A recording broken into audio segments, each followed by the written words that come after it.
Bueno, gracias Jorge. Estoy con el doctor Jorge García Rapp. Es un especialista en previsión. Gracias por abrirme la puerta de tu casa. Creo que estás en tu casa o estás en el escritorio. No, estoy en mi casa. Estoy en mi Bueno, casa. y Voy un poco al estudio. vamos a hablar sobre la situación previsional. Jorge es un experto, ha tenido funciones públicas y privadas en lo que tiene que ver con la previsión, la jubilación, las pensiones, etcétera. Así que, Jorge, ¿qué te parece si encaramos esto desde lo general, ¿no? Desde lo macro? ¿Cómo es la situación mundial del tema previsión? ¿En qué situación está el mundo? Mira, independientemente de la situación en que nos ha llevado esta pandemia, ¿no? Que no sabemos bien cómo nos va a dejar en esta nueva normalidad que nos ubica en la salida de estos periodos de encierro y de aislamiento. Ya antes de esto, digo, estaba en una situación comprometida por una serie de motivos, entre ellos la cuestión demográfica, el impacto demográfico. El fenómeno demográfico viene a atacar de alguna manera la seguridad social y la previsión por dos lados. O sea, la gente, anualmente 600 o 700 millones de personas cumplen 60 años todos los años. O sea que el colectivo de personas mayores a cubrir que aumenta en esas proporciones. Y por el otro lado hay otro fenómeno demográfico que es la caída de la tasa de natalidad. Las familias tienen menos hijos. Eso desde lo demográfico. Desde el otro lado, desde el Ahí lado te, del ahí empleo. te hago una pregunta al respecto. Países como los europeos, ¿no? Donde eso sucede en una parte de la población, NIC quizás, ¿no? Nacida y criada. Pero después vienen muchos inmigrantes de distintos países del mundo que no tienen esta costumbre y que son propensos a tener muchos hijos. Esto va a desequilibrar mucho, ¿no? La situación en Europa. ¿Cómo Vos, impacta esto en la previsión? vos fíjate que hace 10 años atrás, y yo tuve oportunidad de hacer algunos estudios de posgrado en España, y vos les preguntabas a los españoles cómo iban a solucionar el problema del desequilibrio que tenían en sus cuentas de la seguridad social y te decían con los inmigrantes, porque los inmigrantes que tenía España, por ejemplo, que venían fundamentalmente, los que venían de Latinoamérica eran muchos ecuatorianos y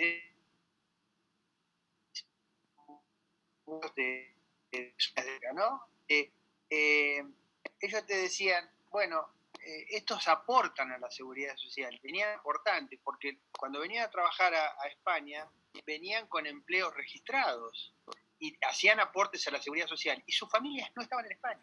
Es decir, ellos se acostumbraban a hacer remesas, y lo que vos decís, que muchos hijos, esto se podrá dar cuando ya los inmigrantes se mandan a buscar a sus familias y se estabilizan y demás, pero en un primer análisis esto equilibraba las cuentas, porque hacía que aportaran a la seguridad social y no utilizaran la seguridad social para su grupo familiar, Claro, que tiene otras dimensiones. Hoy creo que la cuenta es distinta.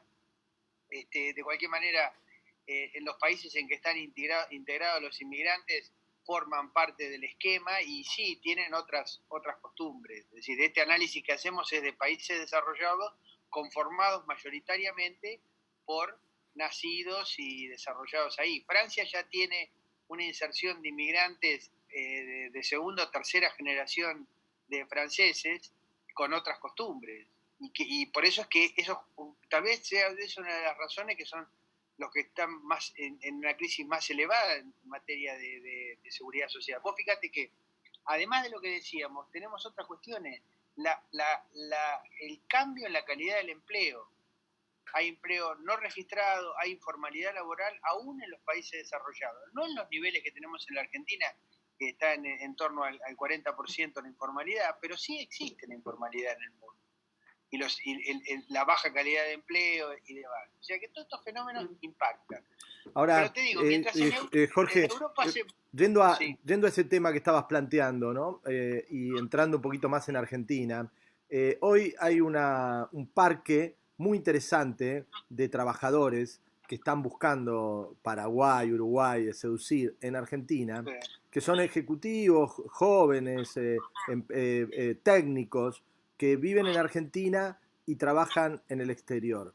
Este fenómeno yo creo que se va a profundizar producto de justamente el teletrabajo, ¿no? Y cómo esto que quieren prohibir acá el teletrabajo es como prohibir la droga, ¿no? Va a ser como imposible. Que quiera trabajar para el exterior va a trabajar y de alguna manera se va a traer la plata o la va a mandar a buscar. Entonces, este esquema de trabajo en el exterior permite que una persona no se aleje de sus afectos, viva en un lugar más económico para vivir y conocido para él, por ende está dispuesto a trabajar por menos plata. Ahora, no es un trabajador argentino, es un trabajador que vive en Argentina, para la ley argentina es argentino, para la administración fiscal de ingresos públicos es argentino, pero para él no es argentino, digamos, desde el punto de vista de su producción laboral.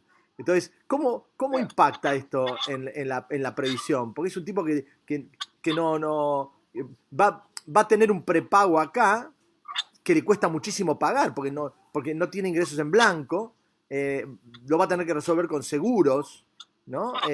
Es un conflicto que de alguna manera va a impactar en la seguridad social, ¿no? Bueno, a eso iba, mira, justamente todas estas cuestiones, esto del teletrabajo, el trabajo a distancia, que acaba de tener una media sanción en la Cámara de Diputados, recién ahora pasa al Senado la primera regulación normativa sobre el tema, que tendría vigencia recién 90 días después de finalizada el LASPO o la pandemia, o por lo menos la rigurosidad en el trato de la pandemia. Esto no hace más que traernos el futuro, o sea, estamos en el futuro, lo que los laboralistas veníamos discutiendo y planteándonos en los términos que lo está planteando vos, ya está, se instaló, vino, lo tenemos acá, entró de golpe.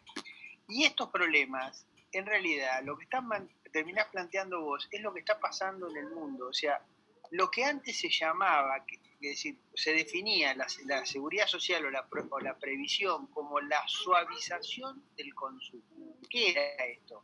Que era que en la etapa en la que vos tenías más capacidad de producción, que generabas más ingresos, tenías más capacidad de consumo, porque eras joven, podías producir y podías consumir. El Estado, ¿qué hacía? Detraía de tus ingresos, o sea, te bajaba el consumo ahí, para que en un momento determinado de tu vida, cuando tu capacidad productiva caía, cuando tus ingresos eran menores y tu capacidad de consumo iba a ser menor, te lo pudieran subir con alguna, como era la prestación jubilatoria. O sea, lo que había era buscar suavizar el consumo, similar a lo que están queriendo hacer con la pandemia y esto de suavizar los contagios, hacerlo más suave, claro, que no trepe y caiga. Bueno, la seguridad social o la previsión clásica era eso, suavización del consumo. Ahora, ya hace más de 30 o 40 años atrás, todo como consecuencia de la crisis del petróleo, después los 90 en Europa, ¿no? con las reformas que ya se empezaron.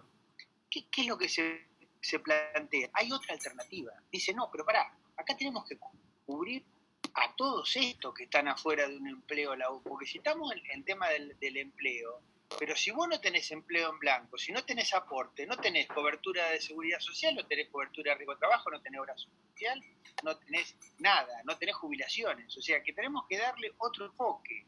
¿Cubrir qué?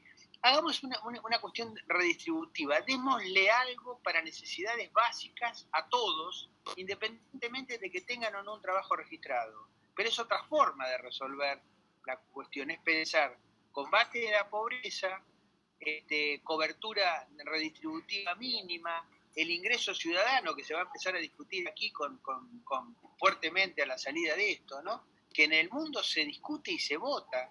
En Suiza se lo rechazó, en los países escandinavos hace mucho que existe, los países nórdicos. O sea, para que se entienda, en fin, es un salario por existir, digamos, por ser ciudadano.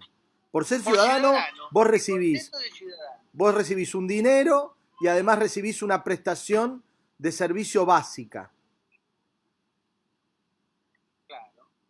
Y eso va a estar financiado ya no con aportes, porque no interesa que vos aportes o no aportes. Lo que interesa es que haya ingresos y financiamiento. ¿Y cómo lo vas a hacer los recursos? Con impuestos, con impuestos.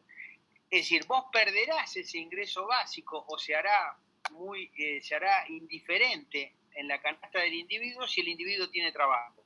En algunos países disminuye, hasta se hace casi neutro porque tenés una prestación de las contributivas o tenés un empleo, etcétera, etcétera. Pero en los otros casos, cuando ante la eventualidad de la pérdida del empleo o de la pérdida de ingresos, cubren necesidades básicas. Bueno, este tema, fin de semana, domingo salió un artículo en La Nación de Juan Carlos de Pablo, con quien charlo bastante seguido, donde hace en esos reportajes ficticios con economistas de la historia de la economía en el mundo, plantea esto del ingreso ciudadano. Y una de las cuestiones que se plantea es si este ingreso ciudadano, si de establecerse aquí en la Argentina, cosa que va a generar mucha discusión, reemplazaría todos los planes, como si los planes fueran muchos. Mira, fíjate, hoy, si vos analizás el gasto público total, como si hicieras un Excel de los consumos de tu casa, ¿no? Al final del año, ¿cuánto gasta la Argentina? ¿Cuánto es el gasto total de la Argentina, el gasto público social? Es más o menos el 64-65% del gasto total. Independientemente de los gobiernos y las inclinaciones de los gobiernos, ¿eh? O sea, Menemismo, más del la alianza, 60% de los recursos que la Argentina destina para moverse son previsión. gasto público social. No, tiene salud, Gasto tiene público social. cloacas, Okay. tiene educación, tiene todo, 60%. 60%. Ahora vos fíjate que de ese total del gasto, el 50% del gasto público total es jubilaciones y pensiones contributivas. Lo que pagan CES. Ok, ¿Sabés cuántos son los 30%. Los planes de empleo del total del país. ¿Y sabés cuántos son dentro del gasto público social, que es 50% jubilaciones y pensiones? ¿Sabés cuántos son? Que ahí está educación, ¿sabés cuántos son los planes alimentarios, los que quedan de los viejos resabios de los planes de empleo del 2000? ¿Sabes cuánto es en porcentaje? El 1,6. El 50% contra el 1,6. O sea, claro, que no es cierto que la Argentina hoy está estructurado sobre planes de tipo asistenciales. No es cierto. Hoy el gran problema que tiene el país es pagar las jubilaciones y pensiones contributivas. Por eso estamos discutiendo lo de la movilidad, por eso estamos discutiendo un montón de cosas, porque ¿qué es lo que tienen los países desarrollados? El ingreso ciudadano, la asignación universal por hijo y todo esto es un tema complementario. Ahora, Jorge, no en monto, ¿no? En monto promedio, ¿cuál es la carga per cápita de esto para la Argentina? No debe ser muy importante en relación a otros países del mundo. No, obviamente, pero si lo echamos en relación al PBI, en la Argentina tenemos pero ojo, y esto no tiene que ver con los gobiernos. No, claro. Guillermo, ¿no? Viste, independientemente, porque esto es inmanejable. Es decir, hoy hoy estamos mejor que en el 2000 frente a la crisis que tuvimos en el 2000, porque se ha desarrollado una red de contención social que se mantuvo durante todos estos gobiernos independientemente del signo político, que contiene el hambre y la pobreza extrema en el cono, en el Gran Buenos Aires. Ahora, Jorge, ¿vos pensás que las grandes movilizaciones sociales que llegaron a mover gobiernos en Argentina tienen que ver con esta gente tan pobre? Mirá, vos decís el tema de los piqueteros, lo que apareció en los 2000, decís vos, todas estas manifestaciones. Los piqueteros son una expresión más, en el 2000 se profundizó, pero la gente más pobre no me da la sensación que sea la que mueva el amperímetro de la política argentina, ¿no? No, pero te quiero decir que también está frenando el estallido. Es decir, yo no me cabe en duda que estamos en ¿A vos te parece que la gente pobre tiene capacidad de producir un estallido?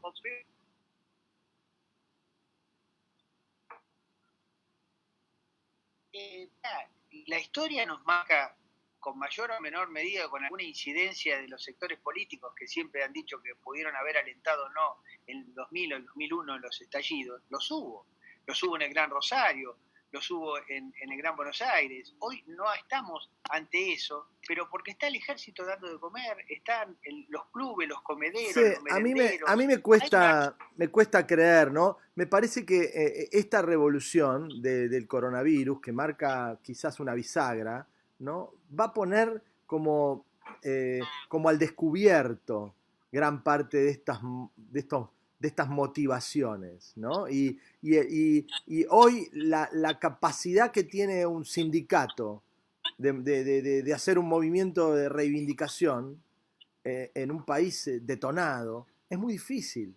La capacidad que tiene de generar un paro, ¿no? De discutir paritarias hoy, donde las empresas están pidiendo por favor que no vayan a trabajar. Eso está claro. Yo no estoy diciendo de que exista una gran posibilidad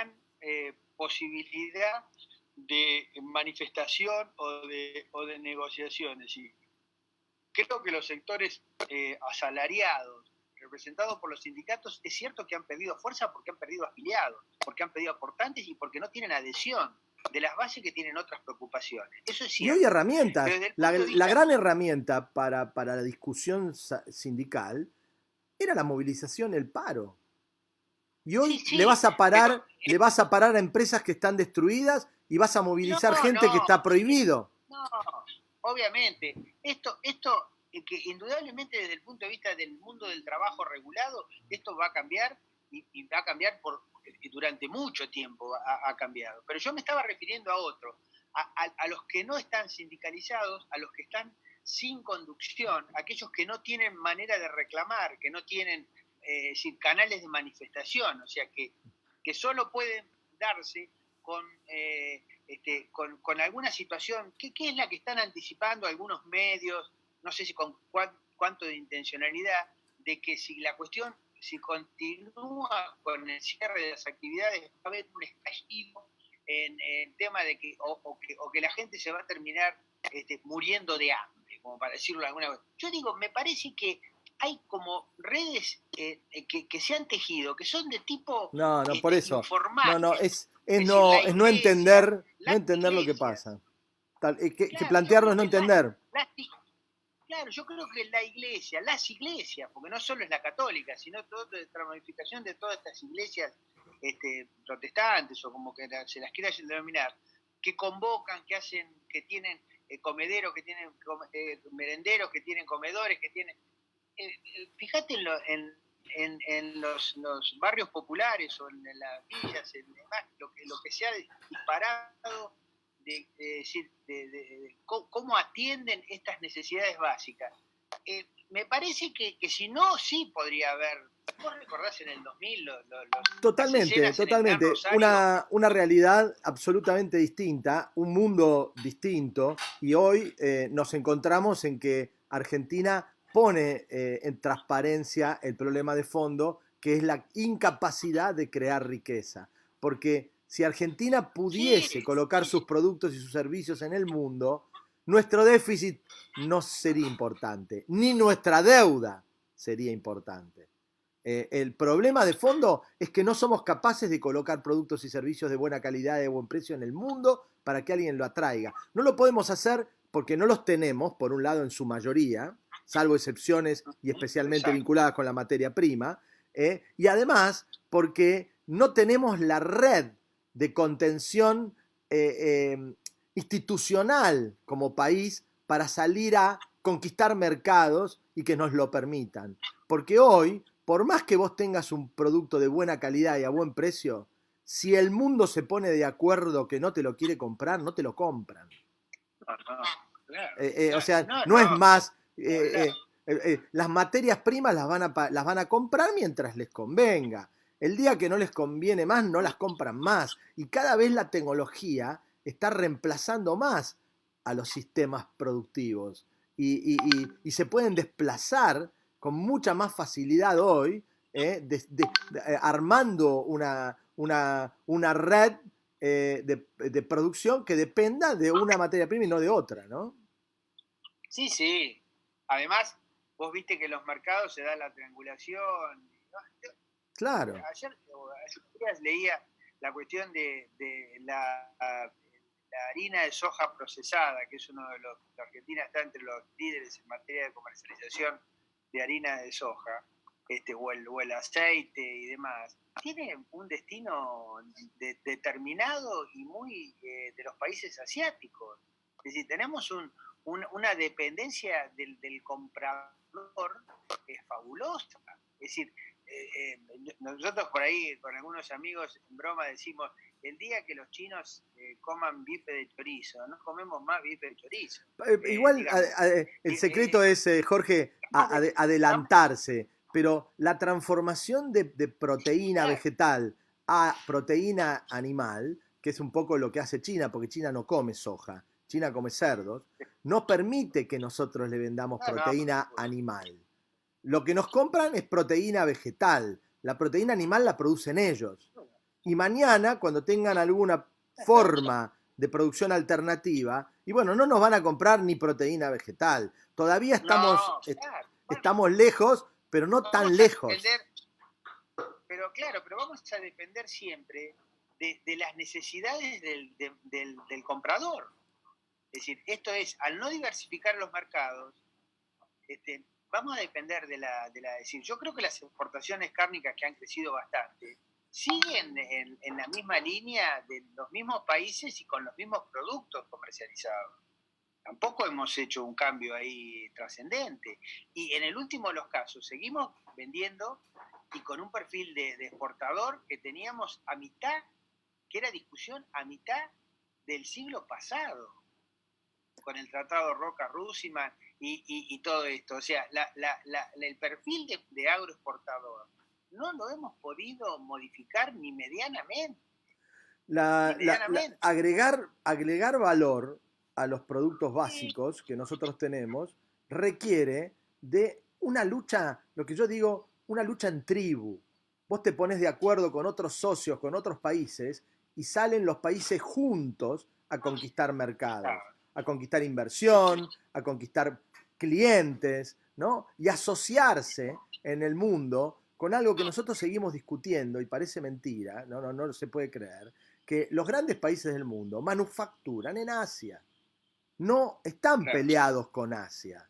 Diseñan en Alemania, diseñan en Estados Unidos, nosotros diseñamos en Argentina, comercializamos en Estados Unidos, en Europa, los lugares donde están los clientes, y manufacturan en Asia, todos. No es una fórmula del capital concentrado, es la fórmula. Mientras haya un tipo en algún lugar que quiera hacer algo bien y más barato, ¿por qué no se lo vas a comprar? Y le das a tu gente el beneficio, lo pones a hacer otra cosa. Esa es la tercera explicación cuando uno analiza, por lo menos me toca a mí analizar con los alumnos, la crisis de la seguridad social, digo, el fenómeno demográfico, digo, los fenómenos que se están produciendo en torno al empleo clásico y tradicional, y por último la globalización. Los países han decidido producir donde es más barato producir. Claro. Es decir, en un momento hay una famosa almuerzo que tienen Obama con el dueño fallecido de No, perdón, te interrumpí. No, con el dueño de iPhone, como es bueno, el creador de iPhone fallecido, no me sale el nombre ahora. Sí, Steve Jobs. Tienen Steve Jobs. Steve Jobs y Obama tienen una comida, una famosa comida cuando recién asume Obama, y Obama le pregunta a Steve Jobs, ¿cuándo van a volver los 800.000 puestos de trabajo que iPhone, una empresa emblemática de la telefonía americana, tiene en China? Entonces el otro lo mira al presidente del país más importante del mundo, casi, ¿no? Después de China o peleando con China, le dice nunca, porque nunca van a poder producir en Estados Unidos al valor y a los costos que están produciendo en China. Pero además, Jorge, porque no conviene. Por eso, porque no les conviene. No conviene porque nunca van a poder producir con esos costos. No van a producir con esos costos porque quieren que su población reciba salarios que tengan otro tipo de valorización. Por eso, pero cuando yo escuchaba que en la campaña Trump decía que volvieran las empresas americanas a Estados Unidos, y bueno, esto va a ser a costa del salario de los americanos. Claro. No hay posibilidad. Claro. Mira, yo estuve hace unos años, cuando estaba en Corporación América, en India. Estuve algunos meses. Y India es un país agrícola, minifundista, pequeños espacios de gente que yo me río, como que yo iba por el campo, ¿no? Estuve en una universidad de agricultura en el sur, la Universidad de Tamil Nadu, iba por el campo y la gente está literalmente sentada abajo viendo cómo crecen los árboles. O sea, es una cosa tremenda. Y el vicecanciller, un tipo muy prestigioso en India, lo tuve que esperar además muy particularmente un par de semanas a que me atendiera, ¿no? El tipo me decía, Argentina es nuestro mejor socio estratégico en Latinoamérica, porque puede transformar nuestra producción de alimentos en una producción más eficiente, mecanizada y latifundista. Y nosotros ponemos a nuestra gente a hacer tareas de mayor valor. India. Claro. O sea, sí. Es como decir, puta, si estos tipos están... ¿Por qué estamos pensando al revés? ¿No? Sí.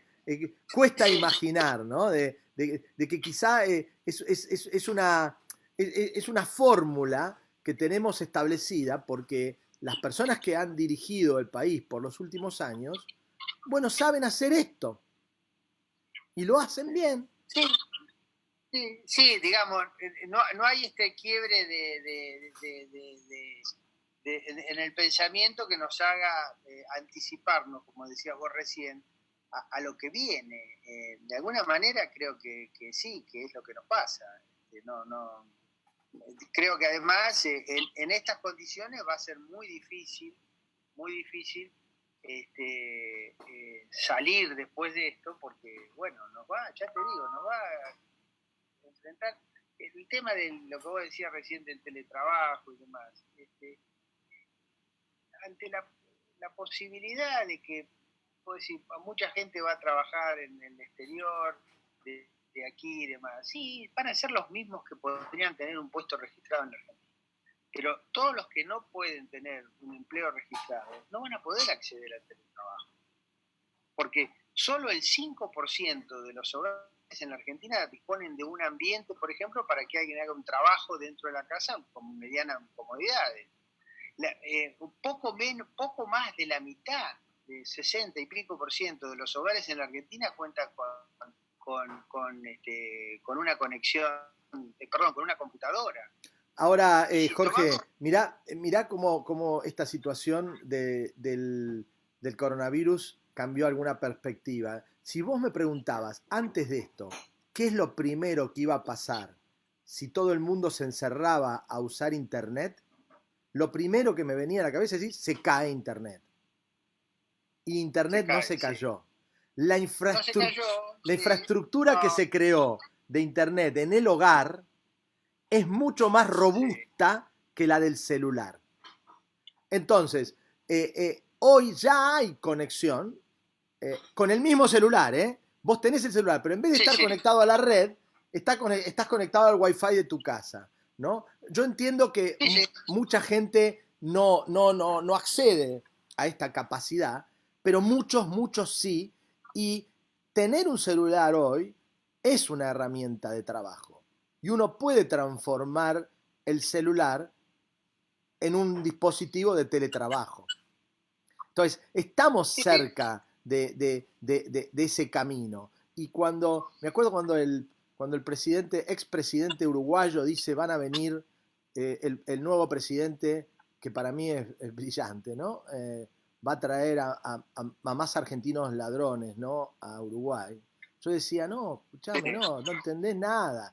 O sea, es discurso, ¿no? El tipo es un tipo muy piola, pero no es que no entendés nada. No entendemos nada de los que escuchamos, digamos. Pero él la hace muy bien. Los argentinos que se fueron a Uruguay con plata que pudieron sacar de la Argentina, ya están en Uruguay. El tipo se quiere llevar a los argentinos que producen, por ejemplo, estos jóvenes que producen $1.000, $2.000, $3.000 por mes y que están viviendo en Argentina, le quiere decir, venite a Uruguay, venite a Paraguay, que es peor, más peligroso que Uruguay todavía para la inmigración argentina. Venite, yo te respeto el dólar y te lo doy. No te doy un dólar de 120 y te saco un dólar de 70. Y te transformo, ya de pique, antes de impuestos, ya te pego un sablazo, digamos. No, tomá, te doy todo, te doy posibilidad, vení, instalate. Lo que van a empezar a levantar es el ticket. Te van a decir, vení, bueno, pero tenés que ganar tanto, tenés que producir tanta guita, tenés que traer tanta plata. O sea, van a empezar a levantar el ticket para quedarse con lo más atractivo para ellos, ¿no? Sí, y bueno, hablamos de países de 3 millones de habitantes. Claro. En el caso de Uruguay. Claro, pero... Es una provincia argentina. Digamos, si se planteara, tiene un territorio similar, con posibilidades económicas similares. Pero hay países, Jorge, hay países infinitamente, mucho más importantes que Argentina, que su territorio es mucho más chiquitito que Buenos Aires, ¿no? Ya te digo, pero digamos, la realidad circundante tampoco es, decir, yo supongo que alguna exención impositiva o algún parecido con algún paraíso fiscal es lo que puede atraer más a Uruguay que un puesto de trabajo. Pero si vos, no, pero Jorge, si vos te pones a pensar que te podés llevar de Argentina 20.000, 30.000 tipos que le están vendiendo al exterior servicios en el mundo de la fintech, ¿sí? De $2.000 promedio, ¿qué golpe que le das al Producto Bruto uruguayo, metiendo 30.000 tipos que por mes meten en Uruguay 2.000, $3.000 cada uno, $2.000 cada uno. Eso va directo al consumo. Un tipo que gana 2 lucas, un chico, ¿sí? Un chico de estos que viven en Córdoba, que trabajan para fintech, que ganan bien porque venden todo en el exterior. Argentina tiene de eso. Esos tipos, ¿cuánto tiempo los vas a aguantar acá? En algún momento se van a ir, porque los estamos expulsando, ¿no? Y hay muchos, estamos hablando de decenas de miles. Está bien que todavía pesan los afectos, el país sigue siendo económico, pero para mí hay 2 variables que son centrales. La primera, la violencia. Y la segunda, la capacidad de poder desarrollarte. Si vos no le das la posibilidad de colocar a tus hijos, a tener un clima donde se puedan desarrollar en el futuro, y le metés el ingrediente de la violencia, la gente se va a ir a la mierda. Pasó en otros países. Sí, eso es. ¿No, ¿qué decía? ¿No decían en Uruguay, el último que se vaya que apague la luz? Sí. ¿Por qué no puede pasar acá? Sí, pues eso es decir, digamos, esa es una realidad a la que se enfrenta obviamente cualquier, y especialmente en las grandes ciudades, Yo creo que por ahí algunas provincias del interior están ofreciendo, y por eso es que están armando algunos pueblos tecnológicos, buscando atraer. El tema es que, nuevamente, el desacople que hay con remuneraciones y demás, ¿no? Mira, yo estaba en estas, van 80 entrevistas que hago desde que empezó la pandemia, ¿no? Por lo menos desde que empezó en nuestro país, ¿sí? La mayoría de los empresarios me dicen, que parcialmente no van a volver y muchos que no van a volver definitivamente a sus trabajos, que van a quedarse en su casa porque esto funciona así. Sí, sí, eso está bien. Desde el punto de vista, yo doy clases en 3 universidades.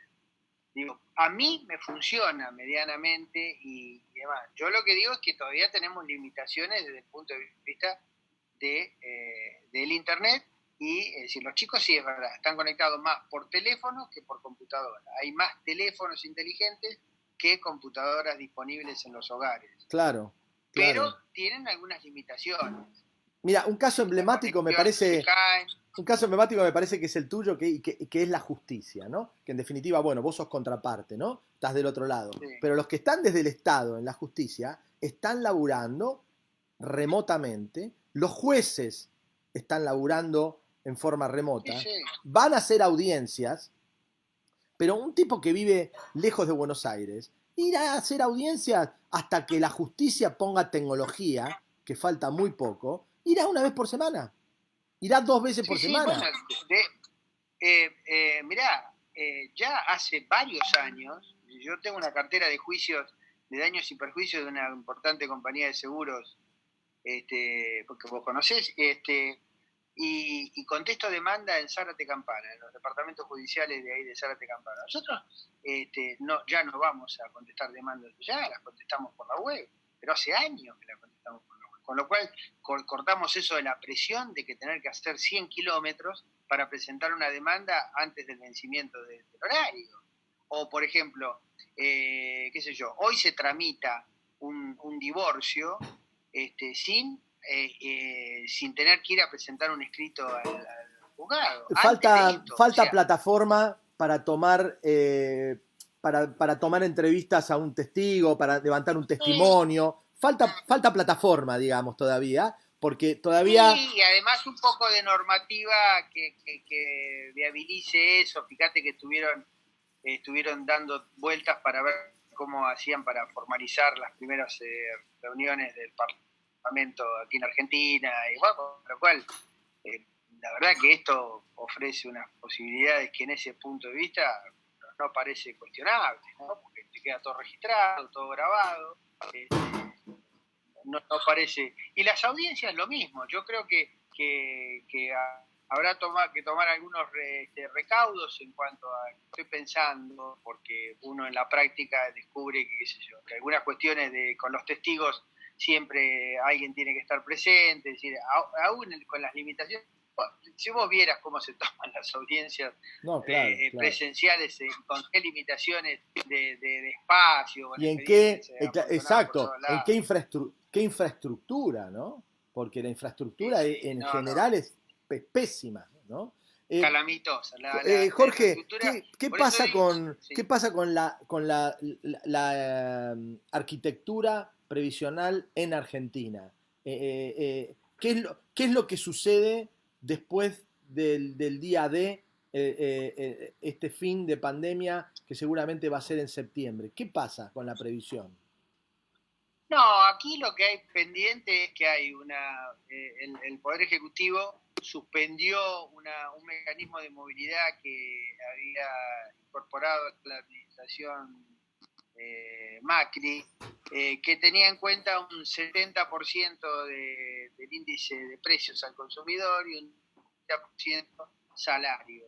Eh, eh, Tiene plazo hay una comisión bicameral que está trabajando en encontrar un mecanismo de movilidad de esas jubilaciones que tiene dos condicionantes típicos. O sea, yo lo que te digo, 50% del gasto es jubilaciones contributivas. Entonces vos estás diciendo que cualquier mecanismo de movilidad que establezcas va a impactar directamente en ese 50% del gasto que tenés.